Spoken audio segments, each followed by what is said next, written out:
Aloha, Inspired Moneymaker. Welcome to another episode of Inspired Money.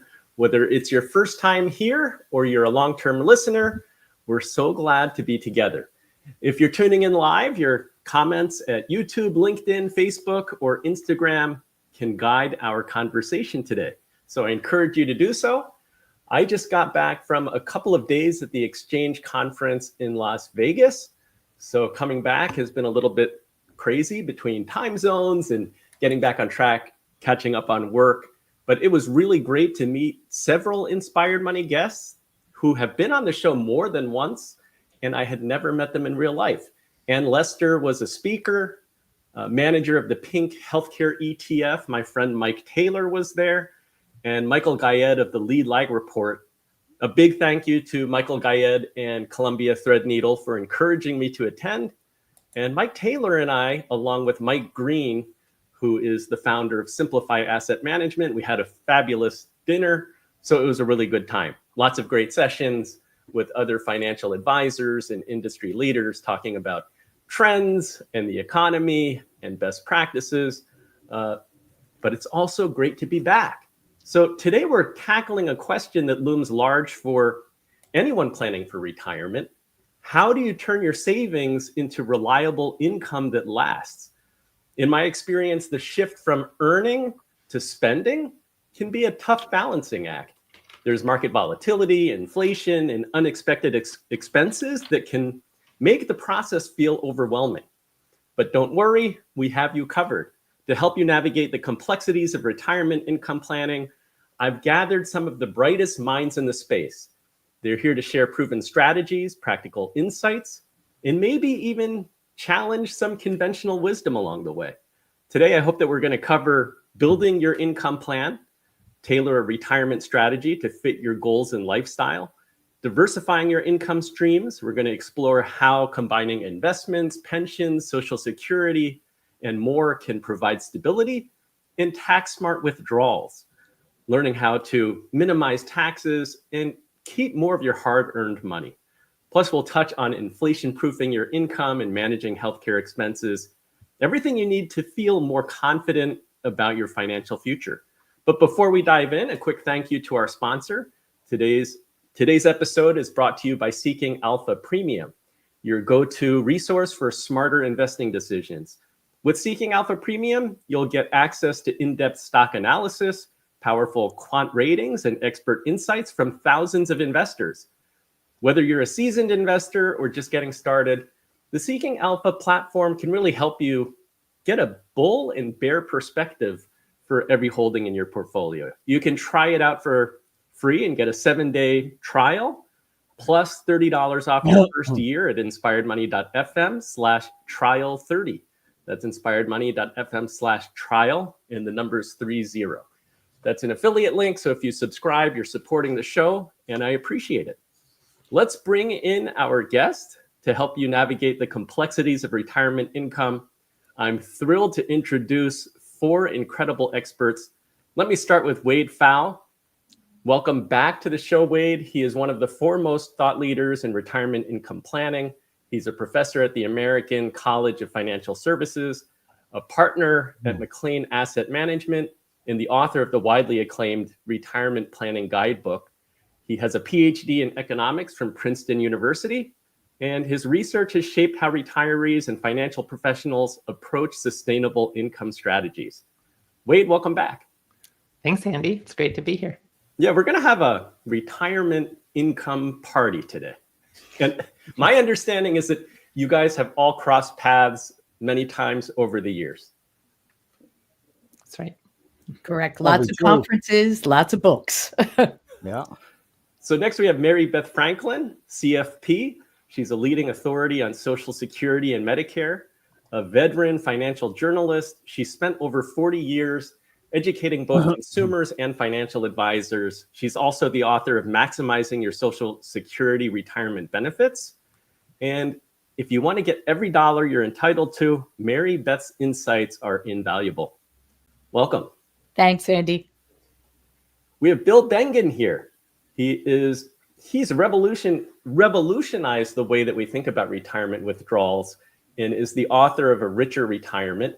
Best known for creating the 4% rule, his research has guided countless retirees toward sustainable spending strategies. With an MIT background in aerospace engineering and a second career in financial planning, Bill brings both precision and practicality to the table. Bill, I'm so glad that you could make it. Thanks for the invite, Andy. It's wonderful to be included in this august group of experts on this field. And rounding out our panel today, we have Dana Anspach, also a CFP and a retirement management advisor. She's founder and CEO of Sensible Money. She's dedicated her career to helping people create sustainable retirement income plans. She's the author of Control Your Retirement Destiny and Social Security Sense. Dana's hands-on experience makes her a wealth of practical knowledge. Welcome, Dana. Thanks, Andy. I'm looking forward to the conversation.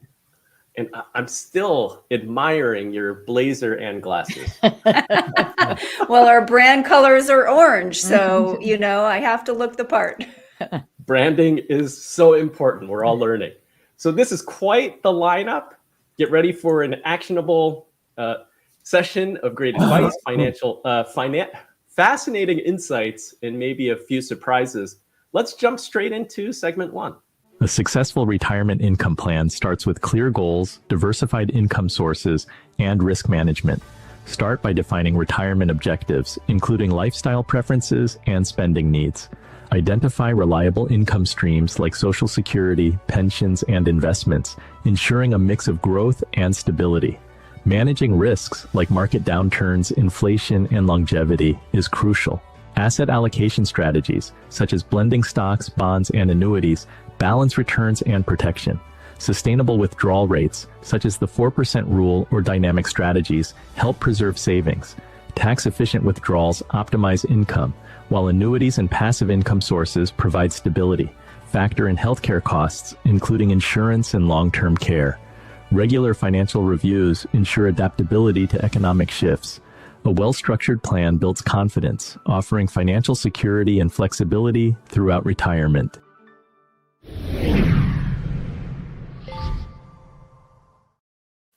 Let's start with Bill. The 4% rule has become a household concept in retirement planning. When you first published your research, did you anticipate that it would have such lasting impact? Andy, I had no clue. I'm as surprised as anybody that this thing has grown to what it has become. Originally, I designed it basically to help my clients plan for their retirement withdrawals, and it was focused on their needs. And then I guess I made a presentation to a conference, and all of a sudden it got out there and ran like a horse. And you have a new book coming out soon? Yeah, it's called A Richer Retirement, basically supercharging the 4% rule. Basically, it's a distillation of all I've learned over the last 30 years of my research, puts everything together in a very comprehensive and scientific fashion, how you can determine how much you can withdraw from your portfolio based upon a number of factors which you can customize, and two other factors which you have no control over, but are very important. Okay, well, I hope that you'll share some of those with us today. Wade, I know that you've extensively researched retirement income strategies.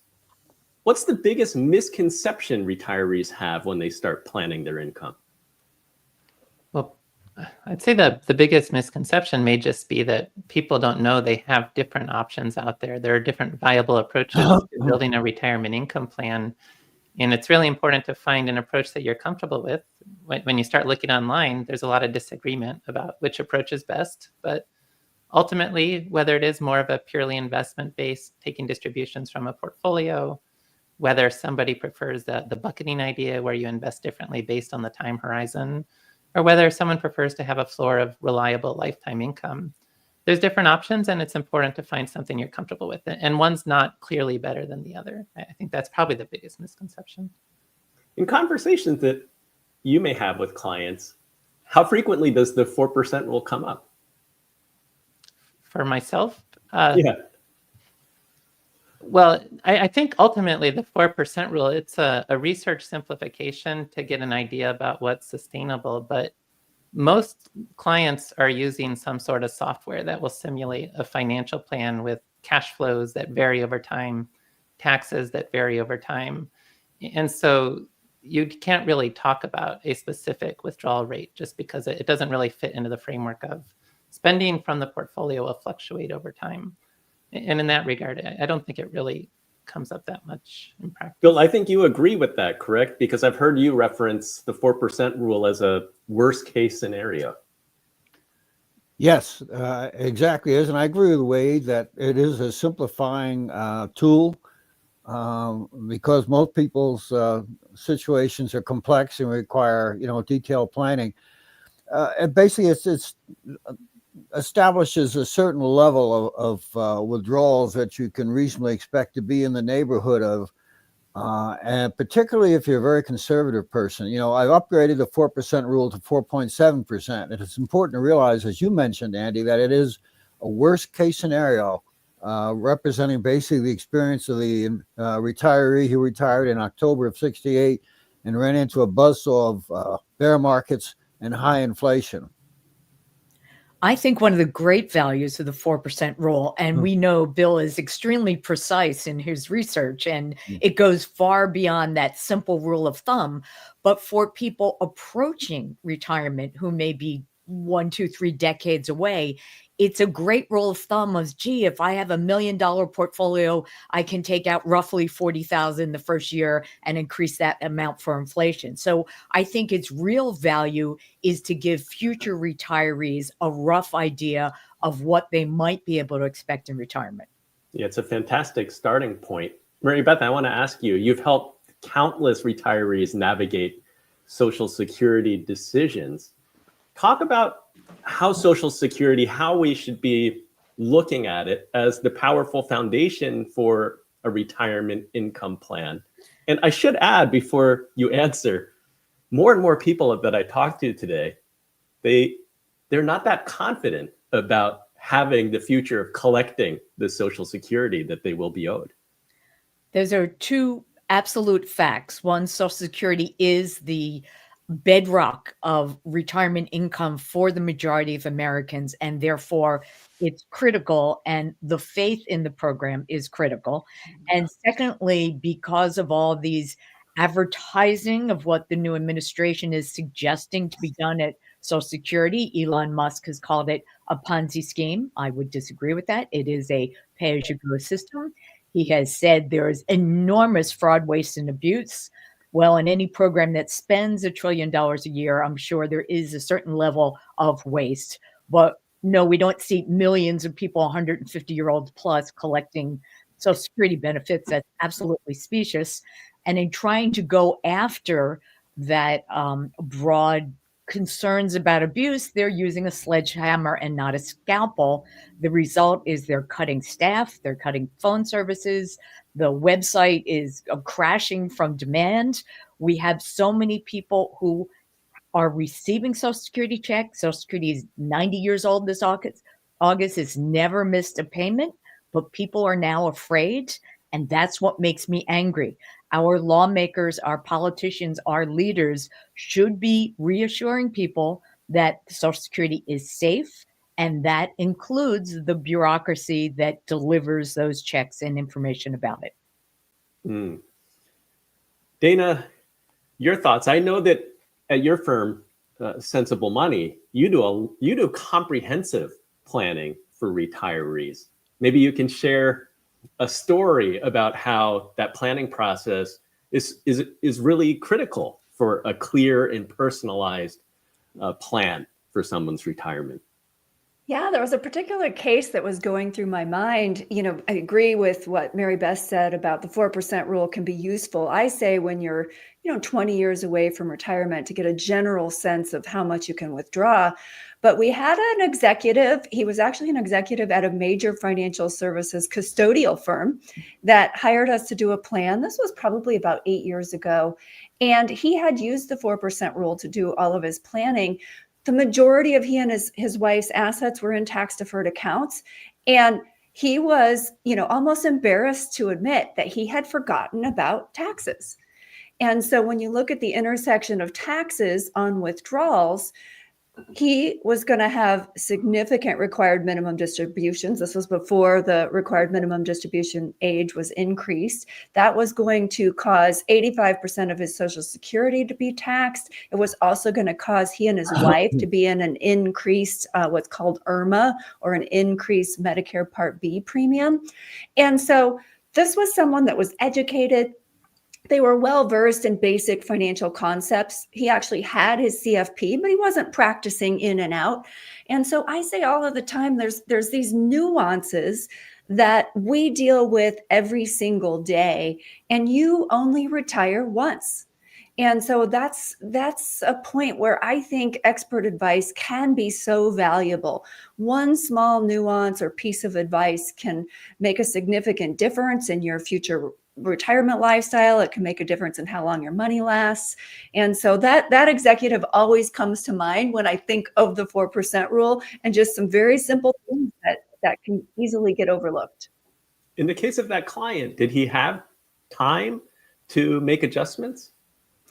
He didn't necessarily have time. He was at the cusp of retirement, but he and his wife had significant assets. So when we were planning and showed them what their after-tax cash flow could be, we were able to adjust, and it simply meant they were going to spend down a little bit more principal over their lifetime, but not spend it down fast enough to be concerned about running out. So, you can maximize for current income, or you could maximize for the amount of wealth you want to transfer to heirs. And that's a fine balance. We always have to leave enough to be comfortable later in life, but oftentimes we'll see people who are so conservative that, as Michael Kitcey's research has shown, they often pass away with more wealth than they had at retirement. Yeah, that's a fascinating statistic, because most people, we're all worried going from accumulation to decumulation. We're not thinking about the potential of ending with more money than we started with. Exactly.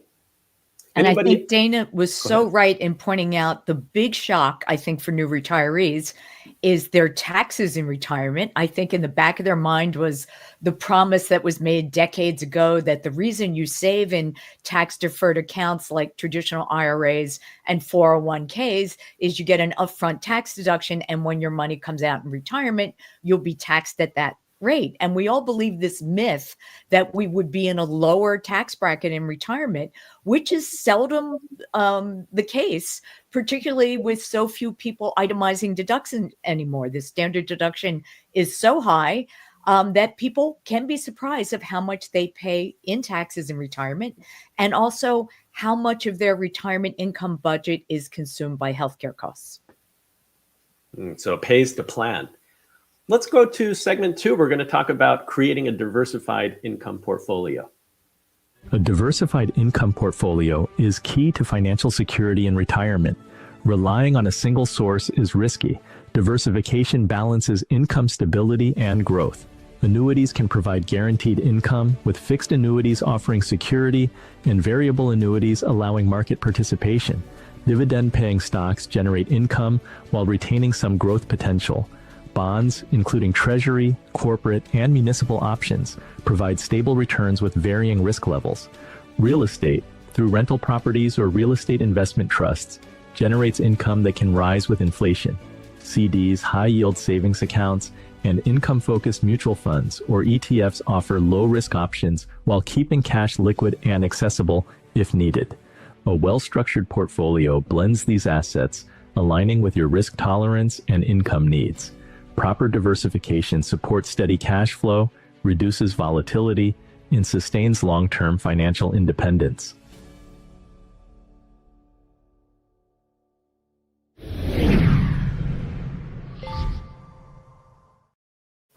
Wade, you've explored the trade-offs between protected income and market-based income. How can retirees determine how much of their portfolio should be in guaranteed income products like annuities? Well, it's ultimately going to depend on their style, but the way I like to approach that is first assess how much reliable income you already have. And so Social Security is going to be a big part of that for many people, and delaying Social Security can really enhance the reliable income available to the household, whether there's other pensions and so forth. And then compare that to what is the fixed basic essential budget you'd like to be able to meet over your lifetime. Now, if there's a gap where your reliable income doesn't meet your essential spending in retirement, then that's where the conversation begins about how would you like to fill that gap and how much would you like to allocate to reliable income sources. Now, if you take more of the total return investing perspective that you're going to draw from a diversified portfolio and you're comfortable relying on the idea of market growth, you may not really look to annuities or other kinds of reliable income resources beyond what you just already have by default. On the other hand, though, if you have more of a time segmentation style, you might look at creating a bucket for short-term funds to cover upcoming expenses and fully meet all your essential spending need. And then if your style's more what I call income protection or risk wrap, that's where you might look to an annuity with lifetime income provisions to help fill that gap. And if it takes what you feel is a reasonable percentage of your asset base to fill that gap, you might be able to feel more comfortable and sleep better at night knowing that you have a sufficient floor of reliable income. I like thinking about it in terms of style. Bill, you've emphasized the importance of equities and stocks in maintaining long-term purchasing power. What's your perspective on how retirees can stay invested without overexposing themselves to market risk? Well, that's really an interesting question, and I could probably speak on it for a very long time, which I'm not going to here. But my research indicated that if you're using a withdrawal method, which basically increases withdrawals with inflation, that your optimum allocation of stocks should be somewhere between 45% and about 75% stocks. If you stay within that range, it really doesn't affect the withdrawal rate at all, which is kind of amazing. That was one of the first results that came out of my retirement research way back in the early 90s. So you need to keep that healthy allocation to stocks, because if you get too much, you overexpose yourself to stocks, and in a major bear market, your portfolio can be devastated. That'll reduce your withdrawal rate. If you have too much in bonds, not enough in stocks, your portfolio won't have enough oomph, won't generate enough return, and will fall short at the other end of the spectrum for that reason. So somewhere in the middle, about 55, 60% is probably ideal. Has there been some talk more recently about adjusting the glide path? So starting retirement with a lower percentage to stocks than what was previously, conventional? Yeah, in my book, I've studied that in detail, and I found out that that idea, which was developed by two other advisors, Wade, I think one of them, and Michael Kitces, was a very successful concept. If you started, let's say, with a lower equity allocation, you might otherwise, let's say 35%, increase it by 1% a year. In almost every single case, for every retiree I've studied, they benefited with a higher withdrawal rate significantly, using what's called a increasing equity glide path. I know it's a very counterintuitive result, but it works. And my job is not to decide what I like and what I don't like. It's what works and what doesn't. Follow the data. Yeah. Wade, how would one do that? Do you make the adjustment in your tax deferred account? Well, there's a lot of potential ways to do it for when it resonates with an individual. But yeah, it was really, so Bill Bengen's research gave us the idea of sequence of returns risk in retirement. And that's why market volatility really matters.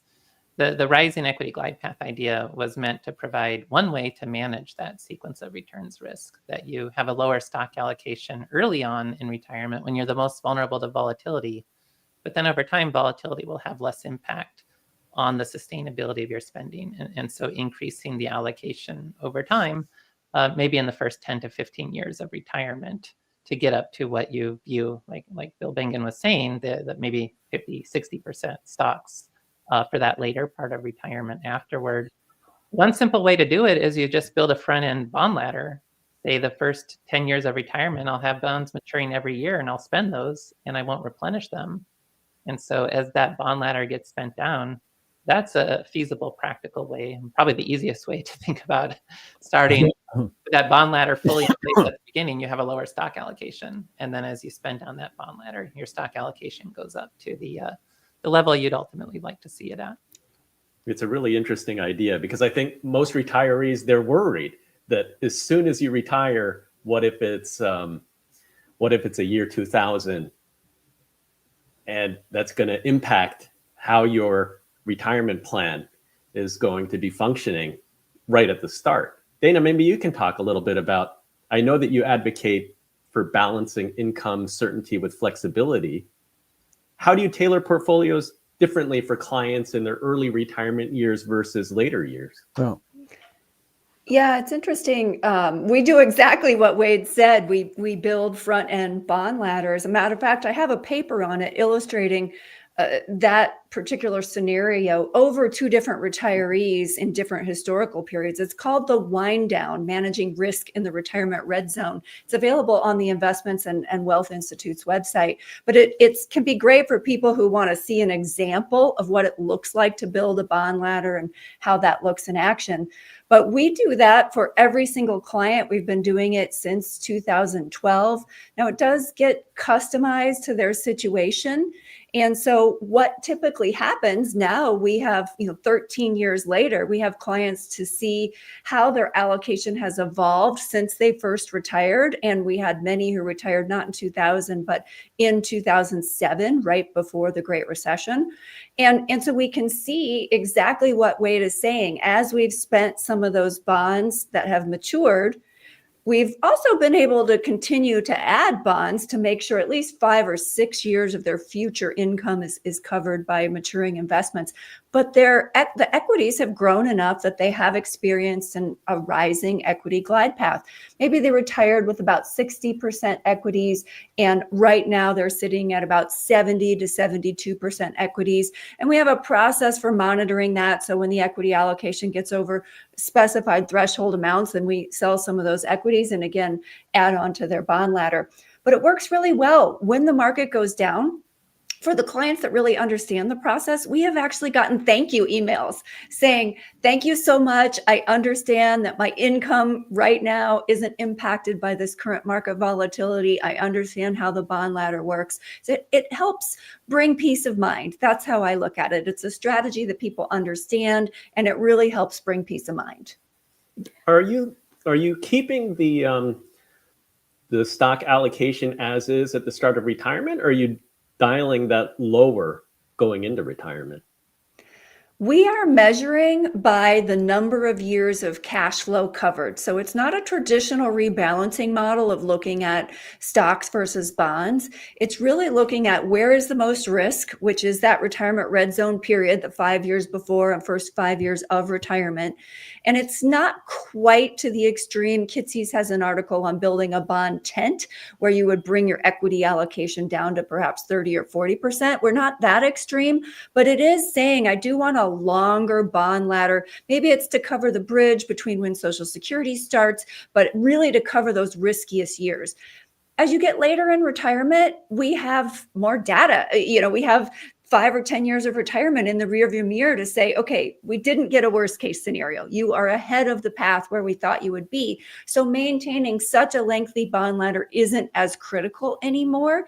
And so again, it's not a strict rebalancing to an allocation model. It's conversations with the client and making sure we're maintaining a specific income ladder. And as people get into their 80s, we actually like shorter, what we call thicker bond ladders, because life expectancy is not as known at that point, and we want flexibility for heirs. So there's all kinds of factors that come into account when we're applying it. It's a general concept, build a bond ladder, and then it gets very personalized at the household level.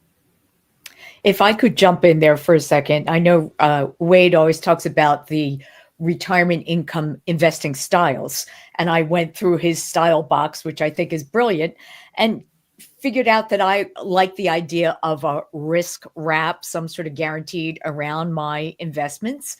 And I consider myself semi-retired now. And the way it worked for my husband and I, he is a retired federal employee. He has a pension, but he paid into Social Security the whole time. So he and I both have Social Security. And rather than having a bond ladder, we had some variable annuities that we bought many years ago that had guaranteed minimum income benefits that are very generous. So we use that for additional cash flow. And essentially, we have not yet touched our diversified investment portfolio. So much like Dana's clients find during market volatility issues, I don't even think about that because those investments are for the long term and my immediate and near-term income needs are covered. So I sleep pretty well at night. So thanks to all the brilliant researchers and practitioners here that have made all these strategies possible. If it wasn't for each of you, retirement could be a scary place for some people. Appreciate your sharing your personal real life example. Mary Beth, what do we need to know about Social Security? Are there fewer creative strategies available to us today? Yes, so many of the creative claiming strategies have disappeared after the last group of eligible retirees had turned 70 a couple years ago. So right now, basically your decision is when do I want to claim benefits? I can claim them early as 62, but if they're permanently reduced by as much as 30%. And if I continue to work while claiming benefits before my full retirement age, I'm also subject to earnings restrictions. This year is about $23,000 a year.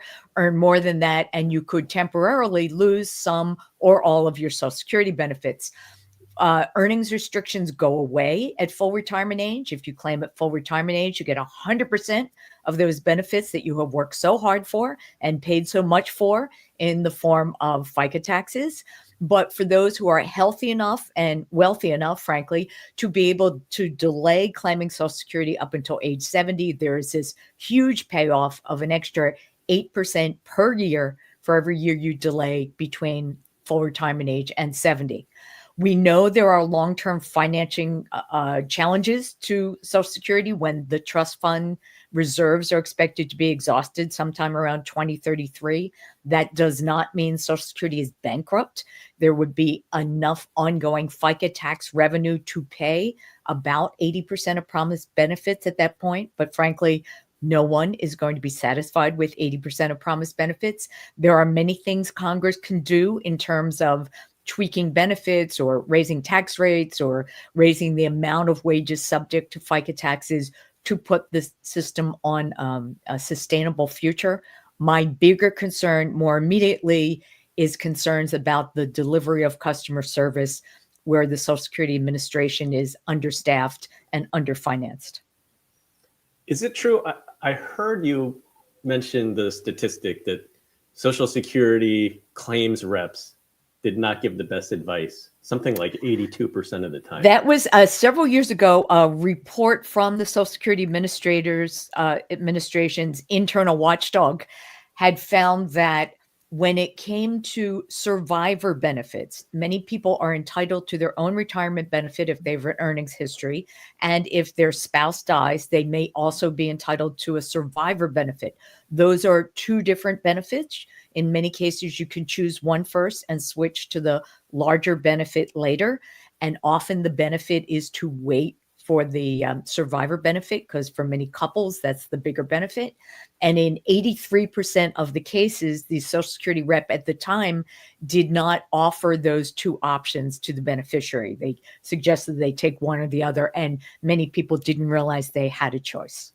Okay, so a little bit less applicable today, but it still pays to do your homework. Well, also, it is true today that in most cases, when people file for Social Security, and if they're entitled to more than one benefit, they have to take the higher of the two. They don't get a choice, except when it comes to survivor benefits. Survivor benefits and retirement benefits remain two separate pots of money. And depending on your age and circumstances, you may be able to claim one first and then switch to the larger benefit later. And that's still a viable strategy. Okay, so it depends on your health, wealth, and your marital status. We're going to move on to segment 3 and talk about tax-efficient withdrawal strategies. A tax-efficient withdrawal strategy helps retirees manage income while minimizing tax liability. The order of withdrawals matters. Start with taxable accounts, then move to tax-deferred accounts like traditional IRAs, leaving Roth IRAs for later to maximize tax-free growth. Roth conversions allow pre-tax retirement funds to be moved into Roth IRAs, offering tax-free withdrawals in the future. Timing conversions during lower income years can reduce the tax impact. Managing capital gains helps keep taxes low, while tax-efficient withdrawals prevent unnecessary bracket jumps. Required minimum distributions must be planned for, and qualified charitable distributions allow tax-free IRA donations for those 70 and a half and older. Social Security timing also affects tax exposure. Structuring withdrawals strategically balances tax impact, investment growth, and spending needs, extending the life of retirement savings while keeping more money in your pocket.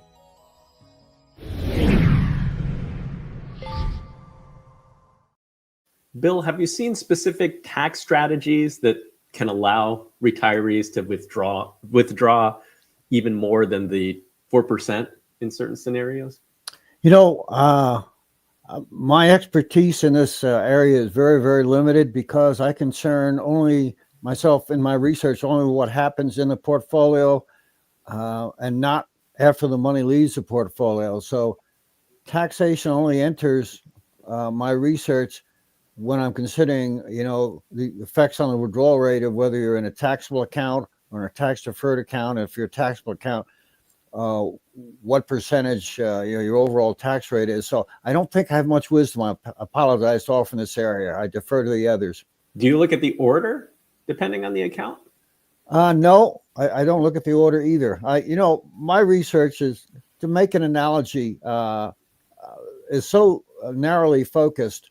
Perhaps compared to all the other folks in this panel, I'd like to think of your retirement account as a cow, and you want to get as much milk as you can during retirement. My job is to find out the rules for care, feeding, and maintenance of your cow to maximize what you get, the amount of milk you get in retirement. And you may have other animals in your barnyard. You may have a pension chicken, and you may have an annuity horse, and you may have something else.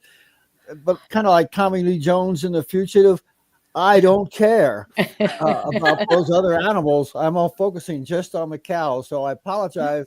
I can't give you a better answer, but if you want to talk about the cow, I'm happy to. E-I-E-I-O. I like your farm. All right, let's turn to Wade then. Maybe Wade, you can talk about tax-efficient withdrawal strategies. How can that significantly extend the life of a retirement portfolio? This is actually one of the areas I've been most interested the last few years. It's the longest chapter in my retirement planning guidebook. Chapter 10 is all about tax-efficient retirement distributions. I've run case studies in the past that could extend portfolio longevity by 6 years or more on a after-tax basis just by being more efficient with the tax distribution strategy. The introductory video to this segment mentioned the conventional wisdom strategy, which is spend taxable, then tax deferred, then tax exempt. And directionally, that's correct. But if you really want to supercharge that, it's more cover spending and taxes through your taxable account and do Roth conversions potentially in the early years. And especially if you haven't claimed Social Security yet, this can help set you up to not have as much of your Social Security benefit taxed.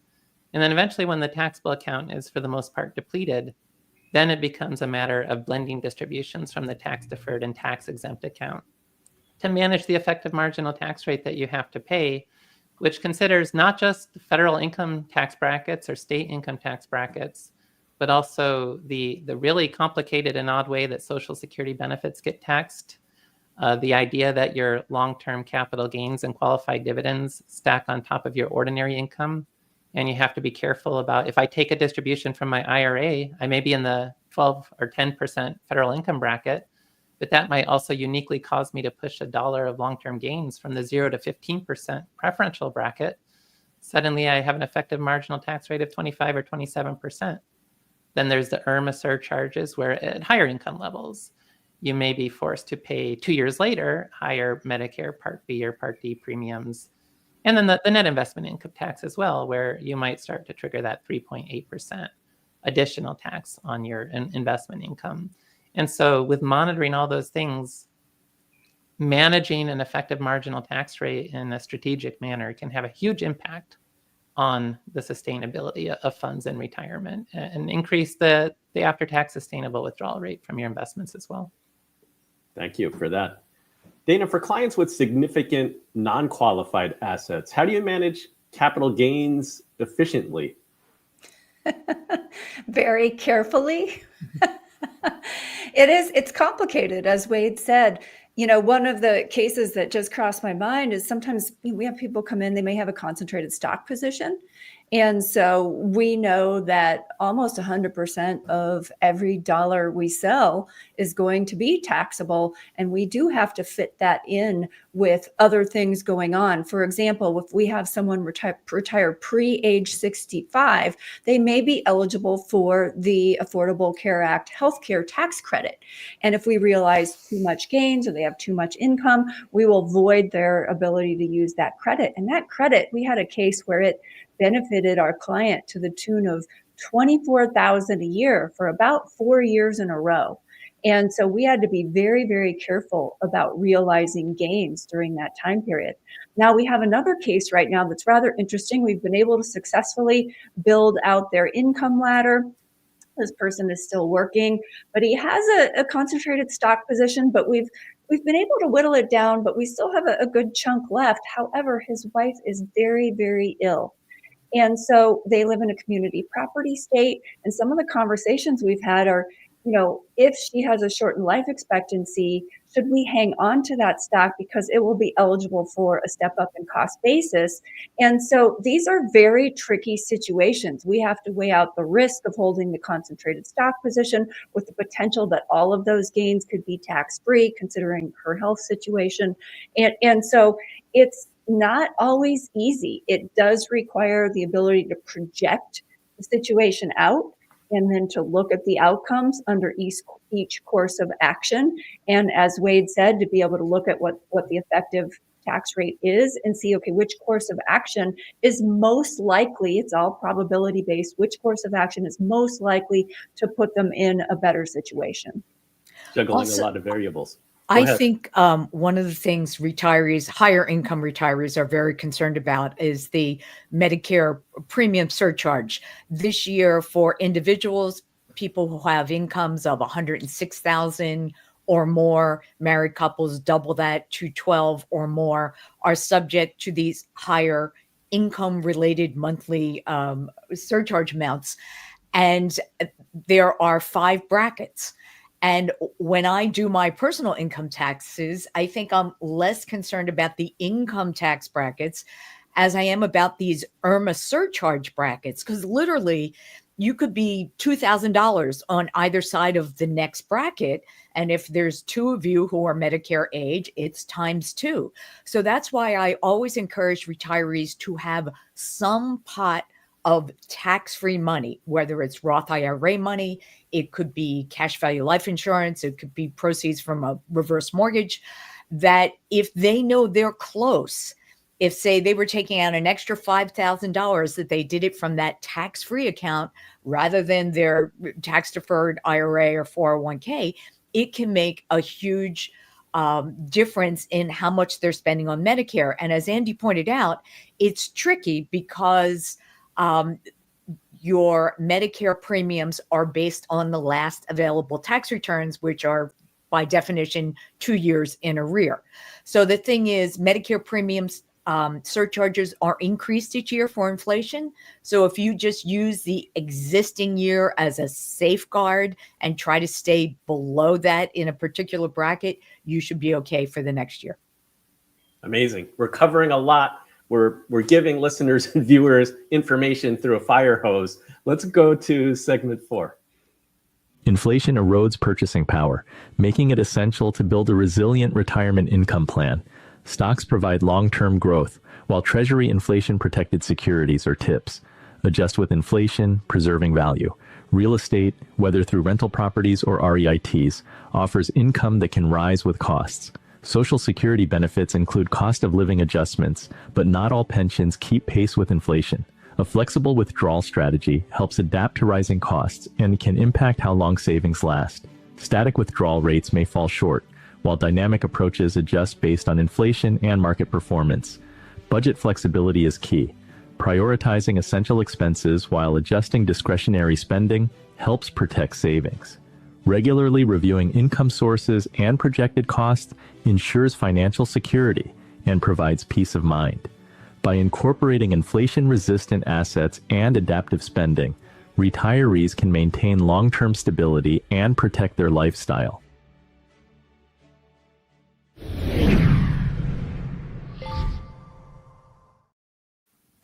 All right, Bill. I think inflation definitely impacts your cow. And for a while, kind of a missing link, like you were trying to figure out exactly how does inflation impact. And you did get a breakthrough. So can you share? Yeah, for years, I knew based on work Michael Kitces has done back in early 2000s that stock market valuation was very important to determine withdrawal rates. And the reason is that the more expensive the stock market is, the closer you probably are to a big bear market, and big bear markets early in retirement can really reduce your withdrawal rates. But I also knew that inflation was very important. And the reason is, for example, the biggest decline we've had in the last 100 years in stocks was 90% back in the 1920s or the early 30s. And yet the withdrawal rate for back then was around 5.75%. Not even close to the 4.7% worst case scenario. And the difference was that the worst case scenario had inflation, double digit, which forced withdrawal rates up throughout the retirement. Once your withdrawal rate goes up with inflation, it's fixed. You're not likely to have a deflationary event helping you. So the problem I had for years, decades, in fact, was how to quantify, how to bring inflation into the equation in a rational, scientific way. And summer morning in July of 2021, I was sitting there and I said, well, what if I put inflation first? I've been trying to put the stock market valuation first. What if I put inflation first and made that the most important factor? And that turned everything around. I sorted within the inflation, let's say, regimes, stock market valuation, and I was able to derive a whole bunch of nice charts and equations that actually reflected very accurately what happens to withdrawal rates historically as inflation and stock market valuations vary. Mary Beth, Social Security benefits are inflation adjusted. It seemed like COLA didn't get adjusted all that much. We've seen some of that change more recently. Are those adjustments enough to offset retirees' rising costs? Well, it's a mathematical calculation based on the Consumer Price Index, the average of the third quarter of one year over the third quarter of the previous year. If there's an increase, that's what the COLA is. Ask anyone on Social Security and they'll tell you that it's not enough. But statistically, it does keep pace with inflation.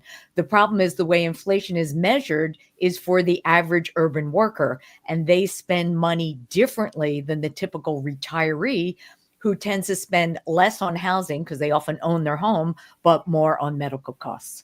So it's a matter of what is it you're measuring and is it the right measure? But the fact that it is cost of living adjustment is a huge asset of Social Security.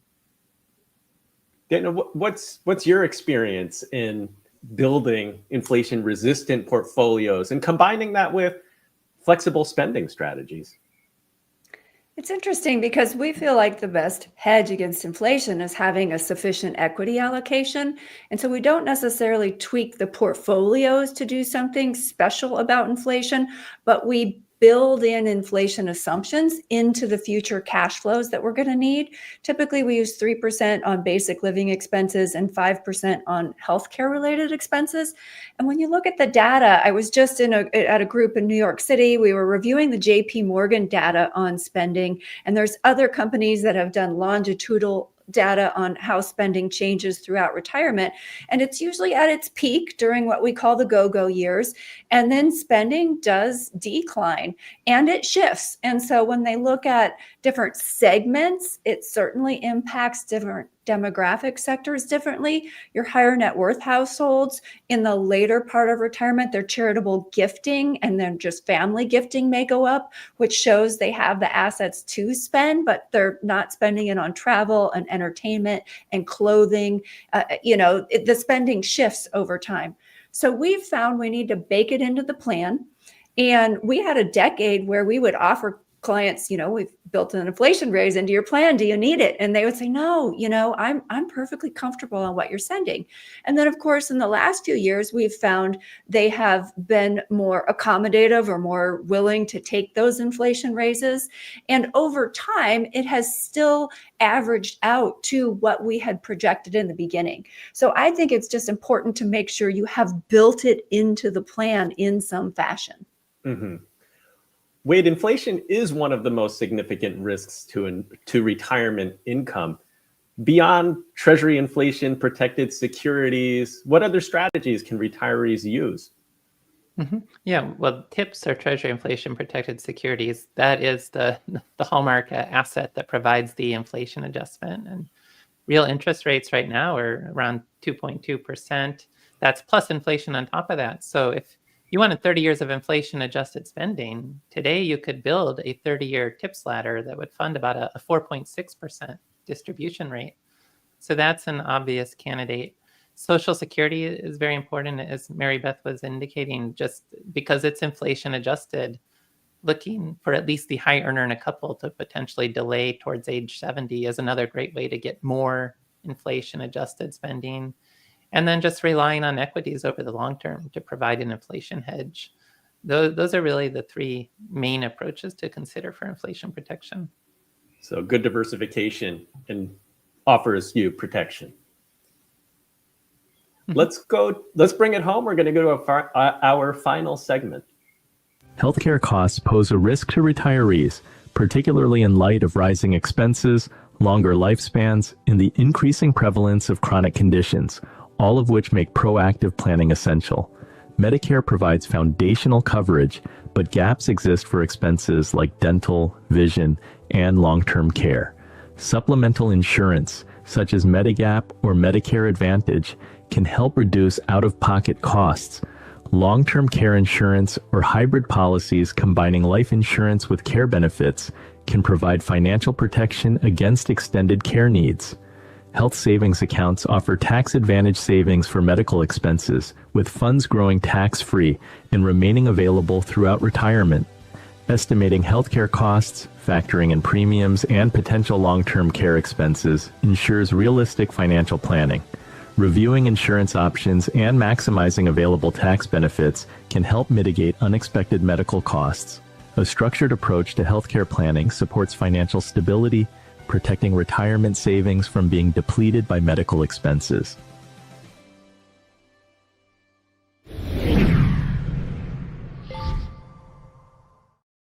Mary Beth, navigating Medicare can be overwhelming.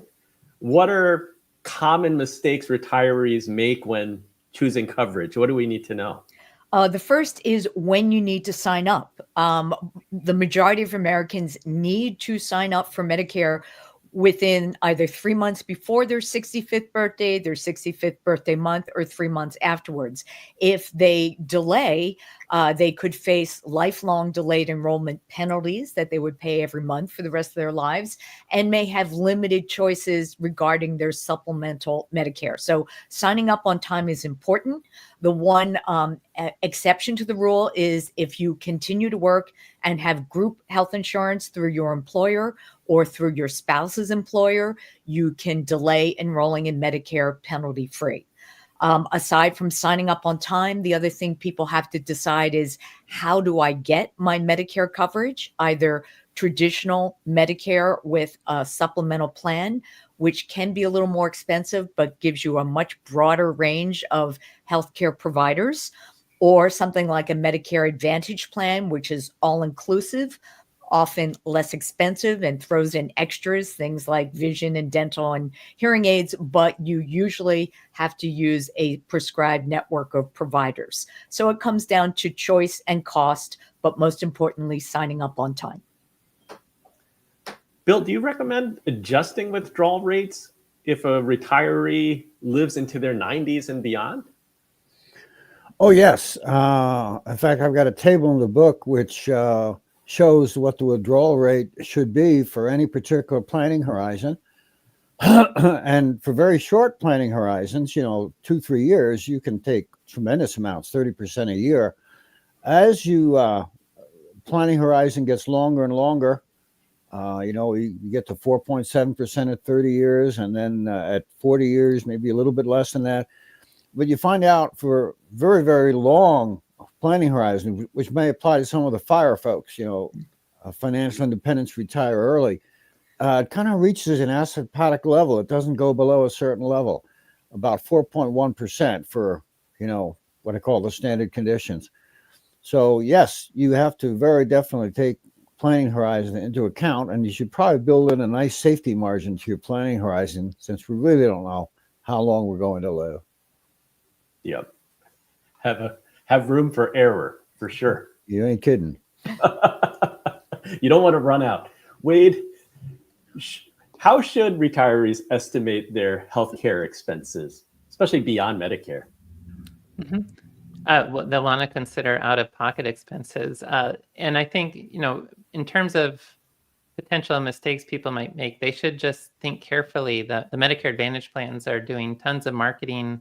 I think we've now surpassed a point where more than half of Americans are using Medicare Advantage.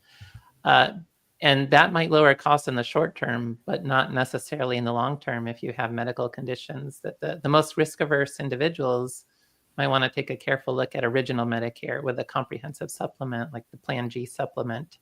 And then that controls, for any Medicare covered care, what your costs are going to look like. And then just looking at your past expenses, your past healthcare needs, what kind of out-of-pocket expenses you'd want to add to those premium numbers.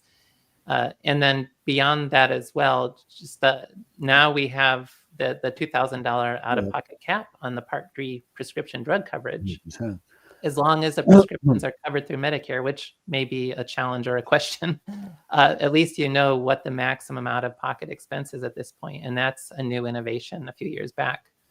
There are very expensive prescriptions that could, even at a 5% catastrophic payment rate, could lead to hundreds of thousands of dollars potentially. So that's more under control, but there's still the question of if the prescription's not covered through Medicare, I may need to pay out of pocket, and trying to just get the best estimate you can of what your out of pocket expenses may look like, in addition to any sort of deductibles or copays with your choices with Medicare, as well as the Medicare premiums, whether it's Advantage or original Medicare, and any supplements. Great points. Dana, we have yet to talk about long-term care planning. Maybe you could share your experience and maybe a client that had a healthcare related financial shock, but careful planning really made a difference for them. We've had many clients that needed care in some form or another. We have been lucky in that we haven't seen it turn into what you might deem a shock. In many cases, it is later in life and they still have substantial assets. So being able to cover that care out of pocket worked. I think sometimes we forget that it's a substitution. Someone who is traveling and eating out and shopping is no longer doing those things and still has a substantial nest egg. And so in many cases, they are able to cover that. Where we've seen some of the shocks come in are really with the parents of our clients. They may be in their 80s or 90s, whereas our clients might be in their early 60s. And so they, in some cases, are working to come up with a plan on how to spend down the parents' assets to cover this care. In some cases, we've seen siblings chip in to help cover the parents' care. And so planning ahead for it is key. It's either making sure you have enough reserves. For example, if someone is going to use a reverse mortgage as part of their plan, oftentimes then we want to make sure there's extra reserve assets or insurance in place to cover the long-term care. If they are not going to use a reverse mortgage and they have a paid off home, then maybe we can set that asset aside as something that could be used to tap into care. It's one of those cases, again, you have to take it on a personalized basis, but you do need to have a plan. Bill, anything from your upcoming book that we have not covered today that you wanted to share?